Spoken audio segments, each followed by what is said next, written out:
আরেকটা বিষয় যেটা পরিচয় গোপনের কথা বলা হচ্ছে, এই আন্দোলনে যারা ছিল সেটা নাহিদ, আসিফ, মাহফুজ থেকে শুরু করে যারা ছিল সবাই আমাদের পরিচয় জানতো। 17 সাল থেকে আমি যে শিবির করি সেই সবাই জানতো, এবং শিবিরের আমি ঢাকা বিশ্ববিদ্যালয়ে 24 সালে সভাপতি, সেটা জেনে তারা আমার কাছে আসছে। 5 জুন আমাকে প্রথমে মাহফুজ, নাহিদ, আসিফেরা ফোন দিচ্ছে কি করা যায়।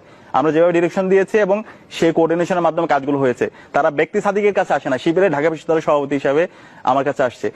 এবং এটা আপনাকে বলে রাখি, যখন এই ছাত্র অধিকার পরিষদ হলো, পরবর্তীতে ছাত্র অধিকার পরিষদের বিলুপ্তি, এরপর যখন ক্যাম্পাসে কিছু নাই, ছাত্র শক্তি গঠন করে, এই গঠন প্রক্রিয়ার সাথে আমরা সরাসরি যুক্ত ছিলাম এবং এটা নিয়ে দফা দফা আমাদের মিটিং হয়েছে।